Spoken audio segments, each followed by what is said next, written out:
Sarah Mitchell had always been different from other women. Growing up in a small Texas town, she spent her childhood climbing trees, fixing engines with her father, and outrunning boys twice her size. While other girls played with dolls, Sarah dreamed of adventure and serving her country. Her parents, both military veterans, instilled in her a deep sense of duty and honor that would shape her entire life. At 18, Sarah shocked her conservative hometown by enlisting in the Navy. The local gossips whispered behind closed doors about how inappropriate it was for a young woman to pursue such a dangerous career. Her high school guidance counselor had tried to steer her toward nursing or teaching, suggesting those were more suitable professions for someone of her gender. Sarah politely nodded during these conversations but never wavered from her goal. Basic training proved to be everything Sarah had imagined, and more. The physical demands pushed her body to its absolute limits, while the mental challenges tested her resolve daily. Many of her fellow recruits struggled with the intense pressure, and several dropped out within the first few weeks. Sarah, however, thrived in this environment.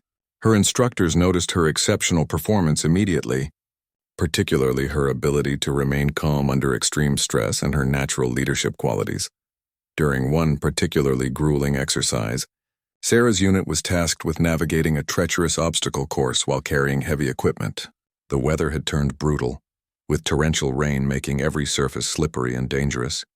Several recruits had already fallen and injured themselves, causing delays and frustration among the training staff. When Sarah's turn came, she not only completed the course faster than anyone before her, but also went back to help struggling teammates finish their runs. Her commanding officer, a gruff veteran named Sergeant Rodriguez, pulled her aside after the exercise. He had served for over 20 years and had seen thousands of recruits pass through his training program. There was something special about Sarah that reminded him of the elite soldiers he had encountered throughout his career. He suggested she consider applying for specialized training programs that would challenge her even further and open doors to extraordinary opportunities. Sarah spent weeks researching different military specializations, but one program kept capturing her attention. The Navy SEALs represented the pinnacle of military excellence, combining physical prowess, mental toughness, and tactical expertise in ways that few other units could match. The training was notoriously difficult, with failure rates exceeding 90%. Most people considered it impossible for women to succeed in such an environment. But Sarah saw this as the ultimate test of her capabilities. The application process alone was daunting, requiring extensive physical fitness tests, psychological evaluations, and background investigations. Sarah spent months preparing, waking up at 4 a.m. to run miles before her regular duties began. She studied military tactics, learned foreign languages, and pushed her body through increasingly difficult workouts. Her dedication was absolute, and she refused to let anything distract her from achieving her goal. When the acceptance letter finally arrived, Sarah felt a mixture of excitement and terror. She would be among the first women ever allowed to attempt SEAL training, making her a pioneer in military history. The pressure was immense, knowing that her performance would be scrutinized by military leadership and could influence future policies regarding women in combat roles. She understood that failure would not only end her dreams but potentially close doors for other women who shared her aspirations. Her family's reaction was mixed when she shared the news. Her father beamed with pride, having always believed his daughter could accomplish anything she set her mind to. Her mother worried about the dangers Sarah would face, both during training and in potential combat situations. Friends from her hometown expressed everything from admiration to skepticism, with some questioning whether she was making the right choice for her future. The night before departing for SEAL training, Sarah sat on her childhood bed looking at photos from her journey so far. She thought about all the people who had doubted her abilities and all those who had supported her dreams. Tomorrow would begin the most challenging period of her life, testing every aspect of her physical and mental strength. She knew that many would be watching, hoping to see her fail so they could justify their beliefs about women's limitations in military service. Sarah fell asleep that night with determination burning in her heart. She had spent her entire life preparing for this moment, and she refused to let fear or doubt undermine her confidence. The training ahead would be brutal, designed to break even the strongest candidates and weed out those who lacked the mental fortitude required for special operations. She was ready to prove that gender was irrelevant when it came to courage, dedication, and the warrior spirit that defined true Navy SEALs. The first day of SEAL training dawned gray and unforgiving, with instructors who seemed determined to make every candidate question their life choices. Sarah found herself among 60 hopeful recruits, all eager to prove themselves worthy of the SEAL trident.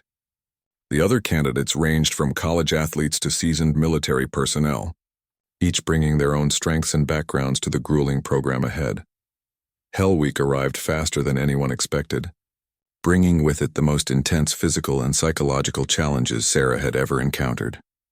For 5 days and nights, the candidates were pushed beyond human limits with less than 4 hours of sleep total. They crawled through freezing mud, carried heavy boats over their heads, and endured ice-cold ocean water until their bodies went numb. The instructors screamed constantly, creating an atmosphere of chaos and confusion designed to simulate combat stress. By the third day, more than half the candidates had rung the bell, formally quitting the program and accepting defeat. Sarah watched as strong, capable men broke down under pressure, their dreams of becoming SEALs shattered by the relentless demands of training.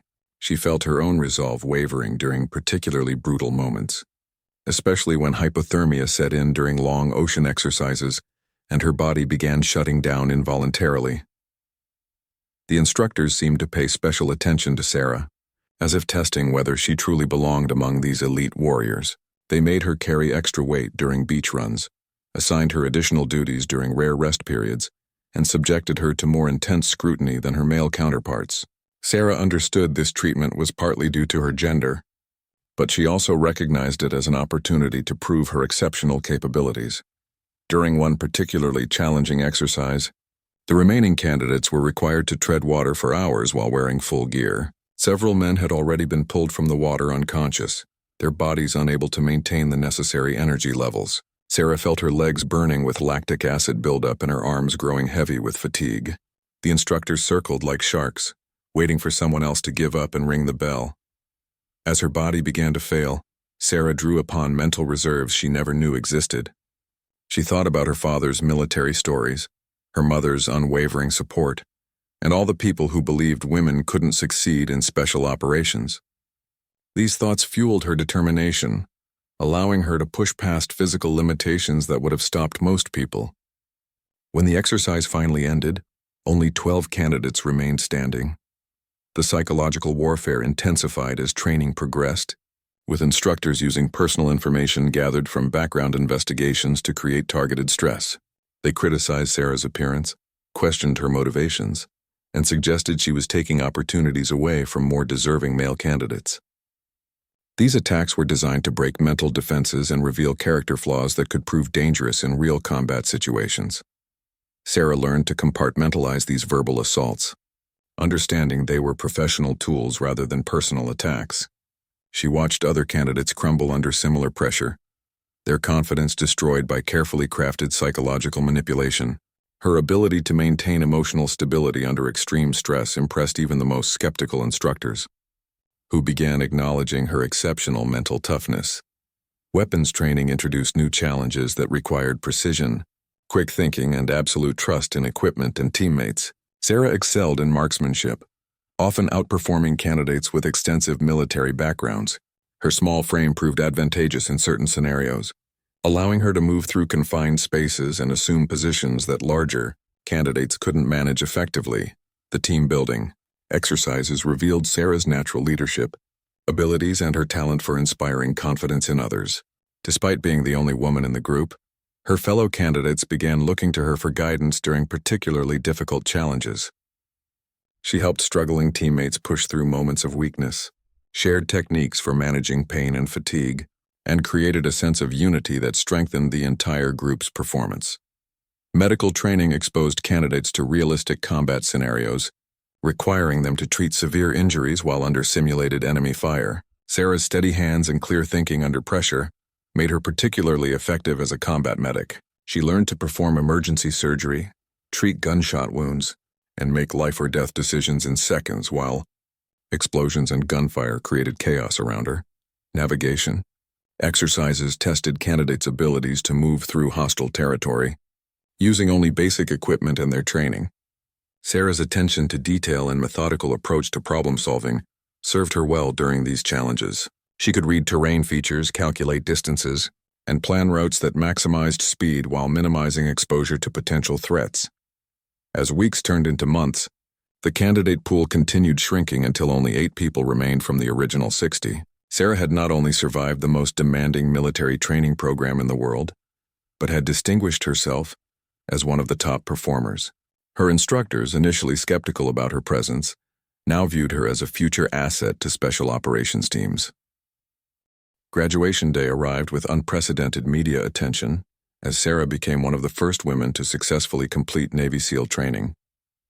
Military officials, politicians, and journalists gathered to witness this historic moment that would reshape perceptions about women in combat roles.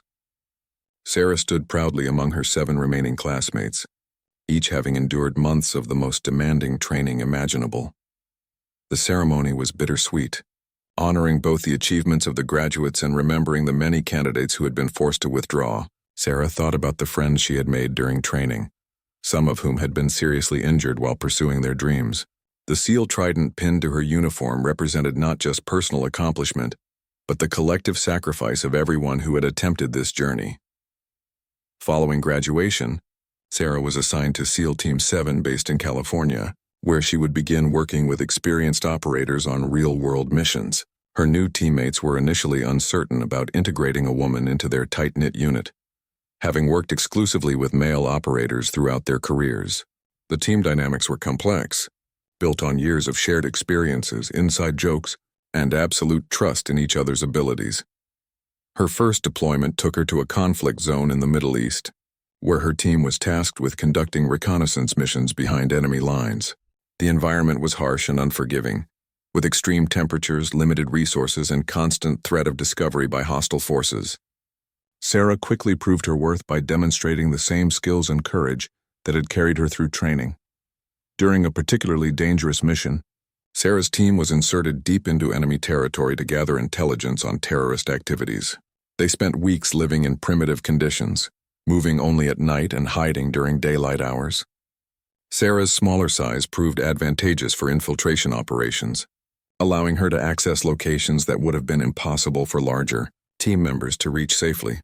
The intelligence gathered during these missions proved crucial for preventing multiple terrorist attacks on civilian targets. Sarah's ability to blend into local populations, especially when disguised as a civilian woman, provided unique operational advantages that her male counterparts couldn't replicate. She became an invaluable asset for missions requiring cultural sensitivity and the ability to interact with local women who might be reluctant to speak with male soldiers. After several successful deployments, Sarah was selected for advanced training in close protection and personal security. This specialized field required different skills than traditional SEAL operations, focusing on threat assessment, crowd control, and protecting high-value individuals in unpredictable environments. The training was intensive, covering everything from defensive driving to advanced combat techniques specifically designed for urban settings. Her reputation within the special operations community continued growing as she demonstrated exceptional performance across multiple disciplines. Senior commanders began requesting her specifically for missions that required her unique skill set, particularly those involving cultural sensitivity or situations where having a female operator provided tactical advantages. Years of deployments and training had transformed Sarah into one of the most capable operators in the Navy SEAL community. She had participated in dozens of successful missions, saved countless lives, and earned the respect of colleagues who initially doubted her abilities. Her presence had also opened doors for other women seeking similar opportunities. In special operations units, the transition to civilian life began when Sarah decided to pursue education opportunities that would prepare her for post-military careers. She enrolled in university courses while continuing her military service, studying international relations and counter-terrorism strategies. Her academic performance matched her military excellence, earning recognition from professors who were impressed by her unique perspectives on global security issues. During her final year of military service, Sarah was offered positions with several government agencies and private security firms. Her combination of operational experience, cultural knowledge, and proven leadership abilities made her highly sought after in the intelligence and security communities. She carefully evaluated each opportunity, Considering how her skills could best serve national security interests, the decision to leave military service was difficult, as the Navy SEALs had become more than just a career for Sarah. The brotherhood she had found within the special operations community represented family bonds that couldn't be easily replaced. Her teammates had become closer than siblings, having shared experiences that few people could understand or appreciate. As her military service drew to a close, Sarah reflected on the journey that had brought her from a small Texas town to the most elite military unit in the world. She had faced discrimination, overcome seemingly impossible challenges, and proven that determination and skill mattered more than gender stereotypes. Her legacy would inspire future generations of women to pursue their dreams, regardless of societal expectations. The transition to civilian life required adjusting to new routines and learning to navigate environments where her military background wasn't always understood or appreciated. Sarah found herself missing the clear mission objectives and strong team dynamics that had defined her military career. The civilian world seemed frustratingly complex, with unclear objectives and competing priorities that made decision-making more difficult than life-or-death choices in combat zones. Sarah's transition to civilian life led her to accept a position with a prestigious security consulting firm in Washington, D.C. The company specialized in providing protection services for high-profile clients, including government officials, business executives, and celebrities. Her military background and proven track record made her an ideal candidate for their most challenging assignments. The corporate environment felt strange after years of military structure and clear hierarchies. Sarah found herself navigating office politics, client relationships, and bureaucratic procedures that seemed unnecessarily complicated compared to military operations. However, her ability to adapt quickly and maintain professionalism under pressure made her a valuable asset to the consulting firm. Her first major assignment involved providing security for a prominent businesswoman who had received credible death threats. The client was the CEO of a major technology company who had been targeted due to her outspoken positions on various social and political issues. Sarah was tasked with designing and implementing a comprehensive security plan that would allow the executive to maintain her busy schedule while minimizing exposure to potential threats. The assignment required Sarah to blend into high society environments where she had little previous experience. She attended charity galas, business conferences, and exclusive social events while maintaining constant vigilance for potential threats. Her training allowed her to assess crowds quickly, identify suspicious behavior, and position herself strategically to respond to any dangerous situations. During one particularly tense evening at a fundraising dinner, Sarah noticed several individuals whose behavior patterns didn't match the typical guest profile. They were asking unusual questions about the client's schedule, showing excessive interest in security arrangements, and communicating with each other using subtle hand signals. Sarah's instincts, honed through years of combat experience, immediately recognized these as potential threat indicators. She discreetly alerted her backup team while positioning herself closer to her client, who was engaged in conversations with major donors and seemed unaware of any potential danger. Sarah maintained her professional demeanor while continuously monitoring the suspicious individuals and calculating response strategies should the situation escalate into actual violence. Evening progressed without incident, but Sarah's vigilance never wavered until her client was safely secured in her vehicle with a full protective detail. Later investigation revealed that the suspicious individuals were indeed planning to confront the executive with hostile intentions, but Sarah's presence and obvious professional competence had deterred them from taking action. Word of Sarah's exceptional performance spread quickly through Washington's security community, leading to requests from other high-profile clients who specifically wanted her protection services. She developed a reputation for being thorough, discreet, and absolutely reliable in dangerous situations. Her unique background as a female Navy SEAL provided advantages in certain scenarios, particularly when protecting other women who felt more comfortable with female security personnel. One assignment took Sarah to New York City, where she was responsible for protecting a prominent federal judge who had been receiving threats related to several high-profile cases. The urban environment presented different challenges than her previous assignments, with crowded streets, multiple access points, and countless potential hiding spots for would-be attackers. Sarah spent weeks studying the judge's routines, mapping potential routes between home and courthouse, and identifying security vulnerabilities that needed to be addressed. She coordinated with local law enforcement, federal marshals, and courthouse security to create layered protection protocols that would minimize risks while allowing the judge to perform her duties effectively. The threats against the judge escalated when she was assigned to preside over a major terrorism trial involving several defendants with international connections. Intelligence reports suggested that sympathizers might attempt to intimidate or harm the judge to influence the trial's outcome. Sarah's protective detail was expanded to include additional personnel and enhanced surveillance capabilities. During this period, Sarah's personal life remained largely non-existent as she devoted herself completely to her professional responsibilities.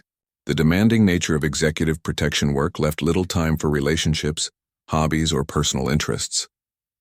She lived in a constant state of heightened awareness, always ready to respond to threats that might materialize without warning.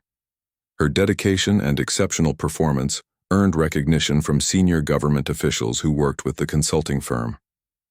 Several offered her positions with federal agencies, suggesting that her skills would be valuable for protecting the highest levels of government leadership. Sarah appreciated these opportunities, but remained committed to her current role, where she felt she was making a meaningful difference. The case involving the federal judge reached its climax when intelligence sources reported credible information about an imminent assassination attempt.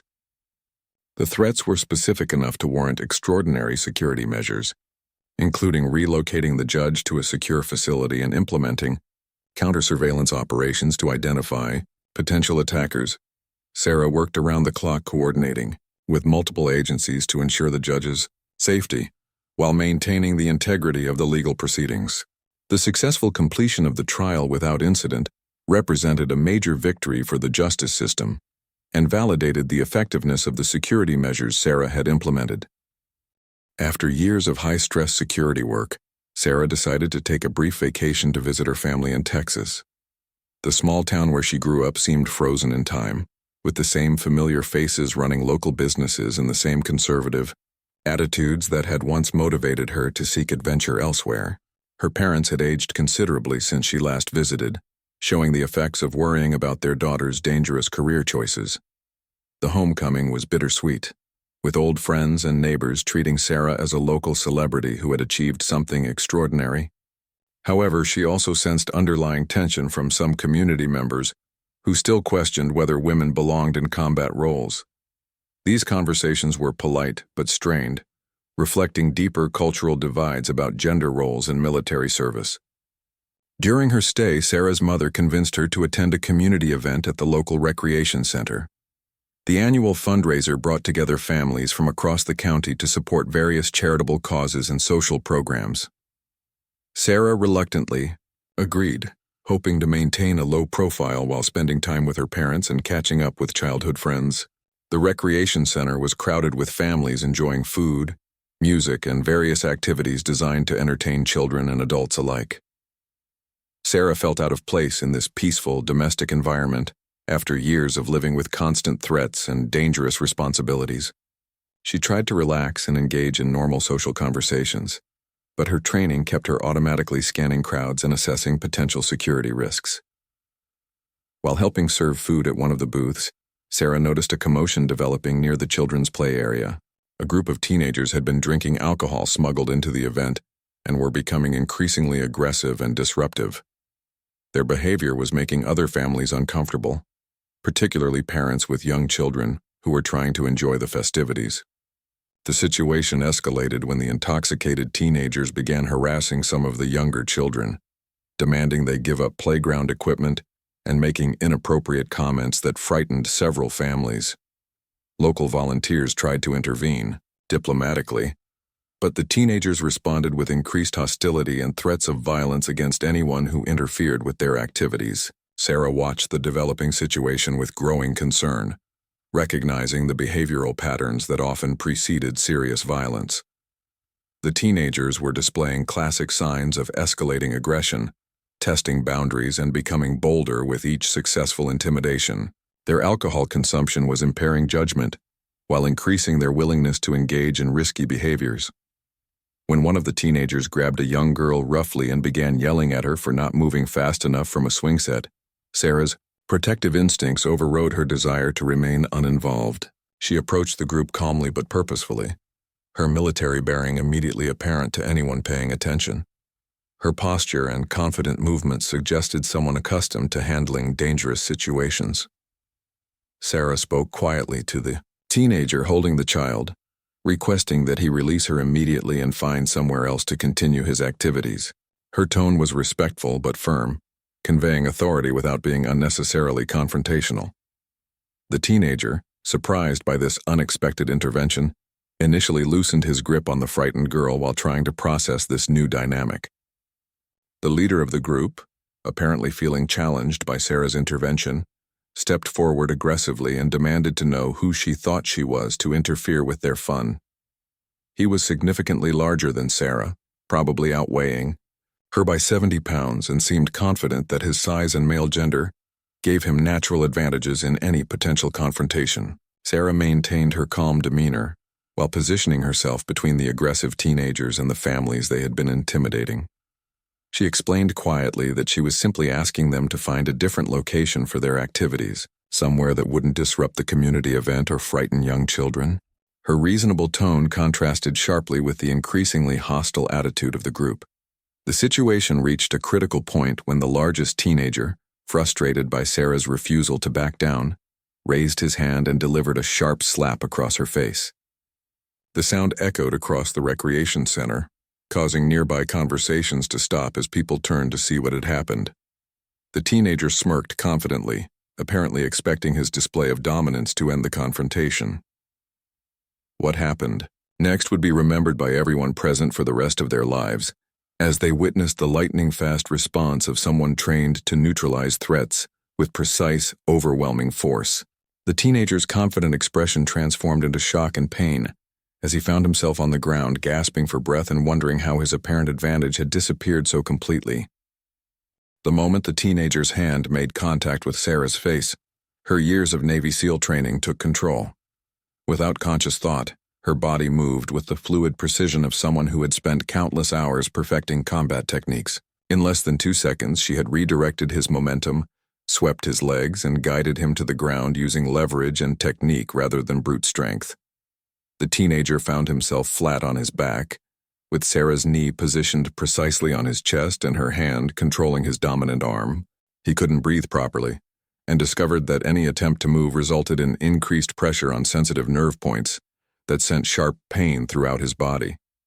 His friends stood frozen, unable to comprehend how their large, aggressive leader had been neutralized so quickly and efficiently.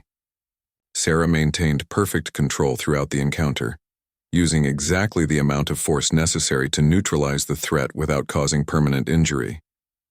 Her expression remained calm and professional, showing no anger or emotion despite having been assaulted moments earlier. This level of self-control impressed the observing adults, who recognized they were witnessing something extraordinary. The recreation center had gone completely silent as families processed what they had just witnessed. Parents instinctively moved closer to their children while keeping their eyes fixed on Sarah, who remained in position over the subdued teenager. Several people began recording with their phones, recognizing this as a moment that would likely become local legend. Sarah spoke quietly to the teenager beneath her, explaining that she was a trained military professional who had responded appropriately to his assault. She informed him that she could easily have caused serious injury, but had chosen restraint because the situation didn't warrant extreme measures. Her calm, educational tone contrasted sharply with his labored breathing and obvious panic. The other teenagers in the group began backing away slowly, their earlier bravado completely evaporated by the demonstration of skill they had just witnessed. They exchanged worried glances, realizing that their friend had made a serious mistake by attacking someone whose capabilities far exceeded anything they could handle. Their alcohol-induced confidence disappeared entirely as the reality of the situation became clear. Local police officers arrived within minutes, having been called when the initial confrontation began escalating. They found Sarah still maintaining control of the situation, with the primary aggressor subdued and the remaining teenagers standing quietly nearby. Several witnesses immediately began explaining what had happened, emphasizing that Sarah had been defending children and had only acted after being physically assaulted. Officer Martinez, a veteran policeman who had served in the military himself, recognized Sarah's professional bearing and the precision of her response. He could see that she had used appropriate force to neutralize a threat, while showing remarkable restraint given her obvious capabilities.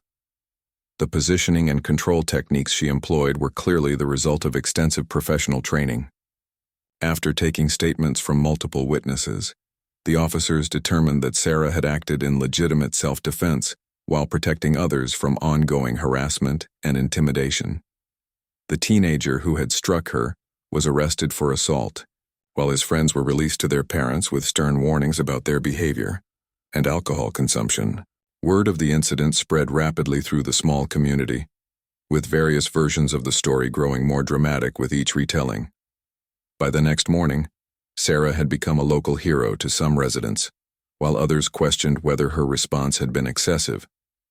The conflicting reactions reflected deeper community divisions about appropriate behavior for women and the role of violence in resolving conflicts.